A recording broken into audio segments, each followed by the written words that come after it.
Kalau misal kita ngomongin Tim Teng under 500.000, itu udah pasti yang kepikiran di kita langsung parfum dupe. Parfum-parfum yang berusaha mereplikasi wangi dari parfum niche atau parfum designer yang sedang terkenal. Tapi kenyataannya sekarang banyak parfum Tim Teng under 500.000 yang sekarang tidak berusaha untuk mereplikasi wangi apapun dan mencoba menjadi diri mereka sendiri dengan mengolah beberapa DNA yang memang sudah terkenal di market into a whole totally different concept. Nah, berikut 5 rekomendasi dari gue.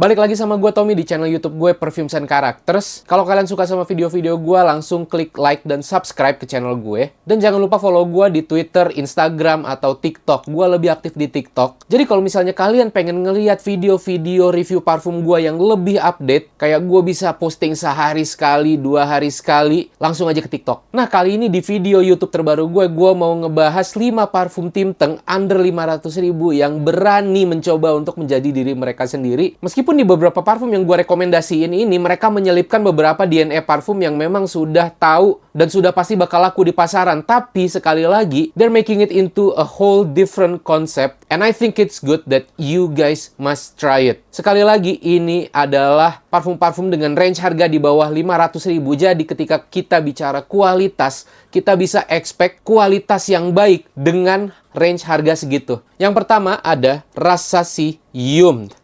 Nah, Rassasium ini, kalau misalnya di sebagian orang bakal nyium wangi-wangi seperti La Nuit de l'Homme. Tapi menurut gua, this is something new karena this is very fresh, lebih spicy juga dari La Nuit de l'Homme, dan menurut gua jauh lebih mass pleasing. Terakhir kali La Nuit de l'Homme dari YSL itu mass pleasing tuh di batch 2018-2019. Selebihnya wanginya somehow menurut gua sangat-sangat watered down.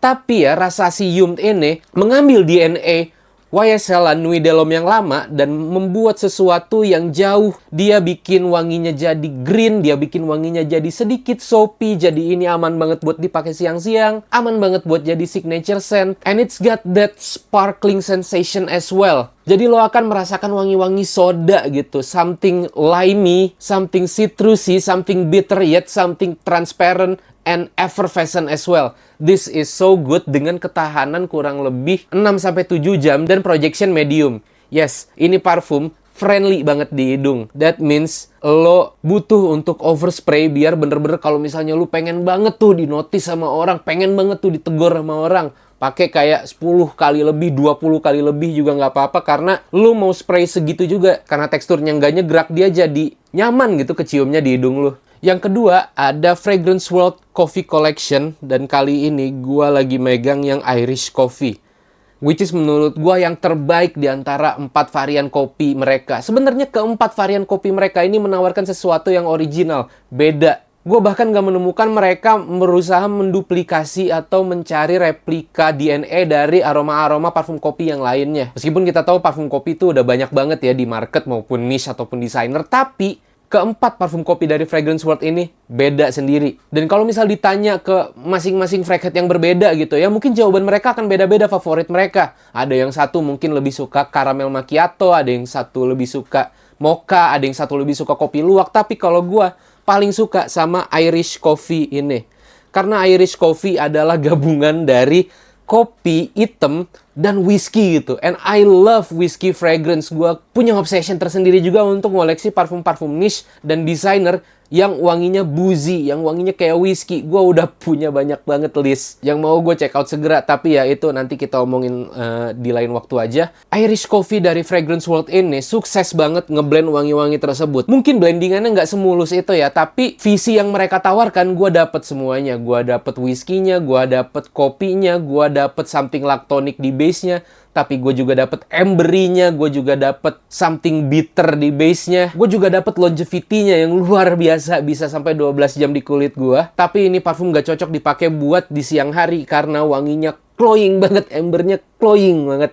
Jadinya gue sarankan untuk dipakai di udara dingin atau di malam hari aja. Tapi ya ketika lo pakai ini di malam hari, mancar wanginya, kenceng banget, and I love it so much. Yang ketiga ini ada brand parfum Tim Teng yang baru muncul di Indonesia, meskipun namanya nih udah kita denger sering banget kalau misalnya kita nonton parfum reviewer dari Timur Tengah kayak Aromatics gitu. Ini adalah Hadlach, dan gue lagi megang yang versi 25 Experience. Nah, waktu pertama kali Hadlach ini launching di Indonesia ya, gua jadi salah satu parfum reviewer yang nge-review langsung live parfum Hadlach 25 Experience ini di depan para tamu undangan gitu loh. Dan di awal spray, gue mendapatkan wangi incense, wangi rose, dan tone kabin yang indah banget. It's a really dark fragrance, but it's also elegant at the same time. Jadi kayak bayangin kalau misalnya lo pakai suit hitam ke acara nikahan orang Arab kaya gitu. Tapi somehow gue juga langsung mencium aroma yang sangat familiar. Ini DNA apa gitu. Baru setelah ada beberapa orang yang nunjukin ke gue, Tom ini kayaknya mirip ini deh.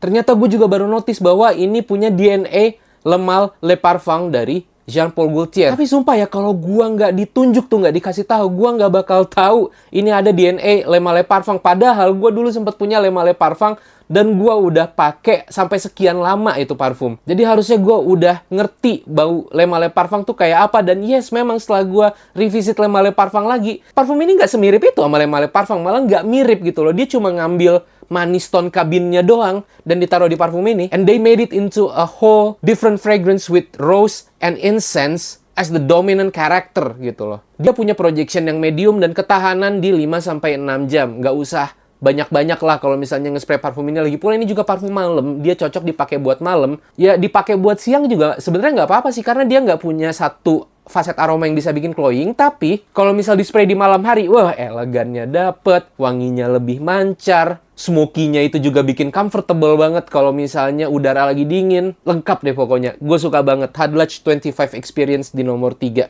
Di nomor 4 ini ada satu parfum manis, yaitu Maison Jowie Terra Solis. Nah, Maison Jowie ini sebenarnya adalah parfum yang brandnya itu banyak di-underestimate sama para fragrance head, apalagi yang pecinta parfum Timteng gitu loh. Karena gue juga udah tahu soal Maison Jowie ini dari lama, cuma karena marketingnya nggak ada dan sedikit orang yang nge-review, jadinya akhirnya gue juga nggak segitu nge-hype-nya. Pas gue nyobain sendiri memang, oh seenak itu ya. Gue baru tahu loh gitu. Dan Terra Solis ini adalah salah satu yang menurut gue tidak meniru DNA dari parfum-parfum lain. Gue menemukan ada something cinnamon sweet, vanilla sweet yang menyerupai DNA Angel Share di sini. Tapi trust me, this is nothing like Angel Share at all. Karena ini adalah gabungan antara Madagascar vanilla, citrus, dan something lactonic at the base. Jadi bayangin kayak jeruk yang ditaruh di atas creamy cupcake, terus lo makan dan wanginya semua keluar, manisnya keluar, spicy cinnamonnya keluar, vanilanya keluar, dengan aroma jeruk yang mendominasi dari atas sampai bawah. This is Maison Jowie Terra Solis. Yes, karena ini parfum manis banget, jadi gue saranin lo pakai ini malam-malam aja. Dia punya projection yang heavy dengan ketahanan bisa 6-7 jam lah kira-kira kalau di kulit gua, dan gua spray lebih dari 5 kali. Nah, yang terakhir ini dari brand Hadlach juga, dan dia adalah Hadlach Lafite Magnum Gold. Magnum Gold ini banyak yang bilang wanginya mirip Boss Bottled Oud Saffron, tapi di hidung gua nggak semirip itu. Malah nggak mirip banget. Nah, kalau misal kemiripannya itu udah di bawah 80% ya menurut gua, apalagi DNA-nya udah ditweak abis-abisan, itu bukan menjadi sebuah clone. Nah, bagi gua gitu loh. Jadi, this is something completely new. And I love this so much karena selain ada wangi saffron, ada wangi cedarwood, gue juga menemukan something velvety di sini. Something expensive, something elegant. Dan gue menangkap bahwa parfum ini sebenarnya walaupun base-nya woody banget, keras banget, tapi ini masih bisa menjadi signature scent yang bisa lo pakai untuk siang-siang. Dari siang ke malam, hasilnya bakal sama-sama enak. Apalagi kalau misalnya kena keringet, surprisingly ini enak banget kena keringet siang-siang. Top notes apple-nya itu ya, meskipun apelnya nih sabun banget, sabun atau sampo banget gitu. Dan ada sejumput lavender juga yang ngasih kesan bahwa ini gabungan antara parfum fougère dan parfum woody, smoky, earthy. Parfum ini menjadi jembatan di antara keduanya. Parfum ini punya ketahanan 6-7 jam dengan projection medium di kulit gua. Tapi kalau misalnya lu spray kayak sekitar 10 kalian, boh ini bisa jadi heavy banget. Itu dia 5 rekomendasi parfum Timteng under 500.000 yang menurut gua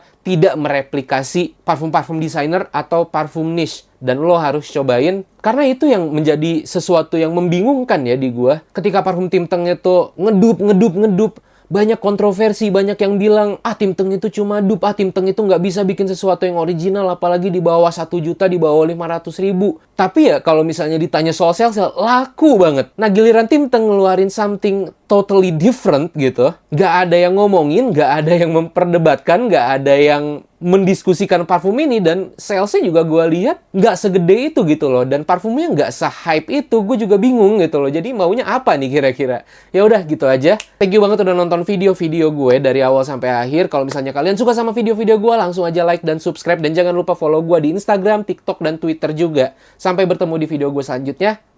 Bye.